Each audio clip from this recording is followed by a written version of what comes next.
with a breakthrough in stem cell research that could solve both medical and ethical dilemmas, and it's happening right here in Singapore.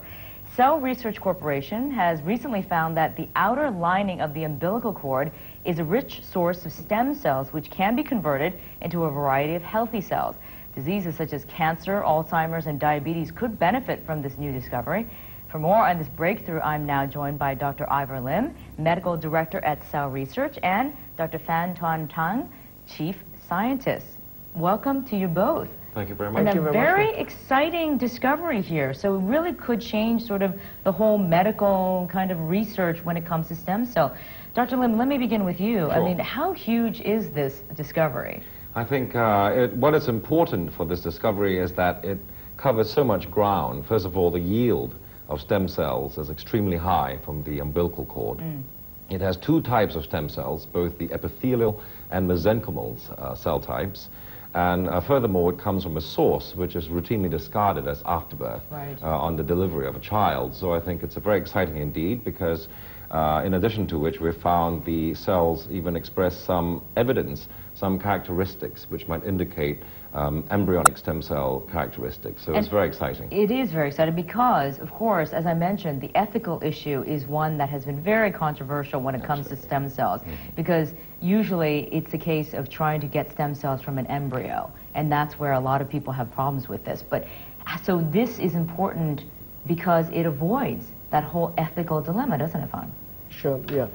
And actually, when we start with the placenta amniotic stem cells, but we found actually umbilical lining is quite easy to process and easy to handle, compared to placenta and other sources as well. And we also found actually because cord blood is quite long, about 30 to 50 cm length, with a 1 to 2 cm diameter, so we can have a huge tissue. Wow, just from one umbilical cord. Yeah.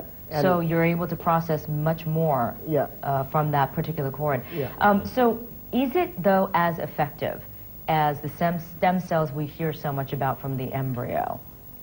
It's too early for us because we need a lot of experiment to verify, so it's a lot of work for us to do, but this one is quite new source of cells, so we need to work more on this to verify, see how good and how close they are compared to embryonic stem cell and how effective they are compared to embryonic stem cell. So what potential are we talking about here, Dr. Lim? Well, at the current time, we've managed to differentiate the cells into skin cells, fat cells, as well as bone cells. So if you can imagine, if we can then differentiate the constituent cells, we could potentially be able to engineer an entire organ with or without a synthetic scaffold.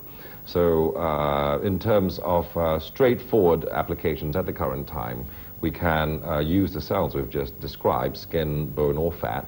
But downstream, we're thinking in terms of something more adventurous, something more sophisticated, such where as? you can actually make an organ. I mean, of course, that will be in the future. But I think as long as we have the technology and the basic stuff to work with, which are these stem cells, it might well be a distinct possibility. So for the average person out there who's listening to what you're saying, very scientific, it's very medical, but just from a layman's point of view, when you were talking about diseases like cancer and Alzheimer's and diabetes, this kind of research could really change sort of the face of treating these types of diseases, couldn't it? Because at the current time, our emphasis as doctors in treatment is the treatment of the disease process itself.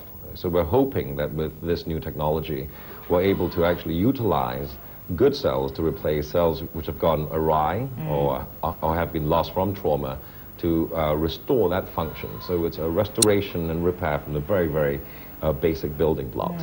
And Dr. Phan, I'm curious, Singapore is trying to become sort of the biotech research hub in the world, and especially with stem cell research, it's really invested a lot in that type of research. So how advanced is it truly in Singapore compared to, other research centers around the world?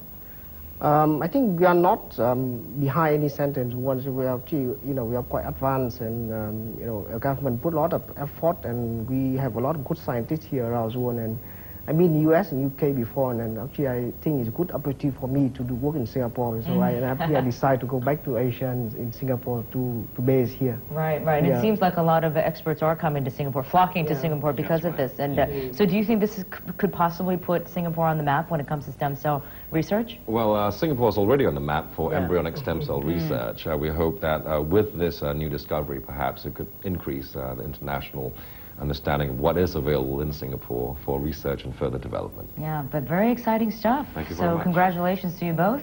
Good work, and I wish you well. Thank you. All right, Thanks, thank you very yeah. much. Thank you.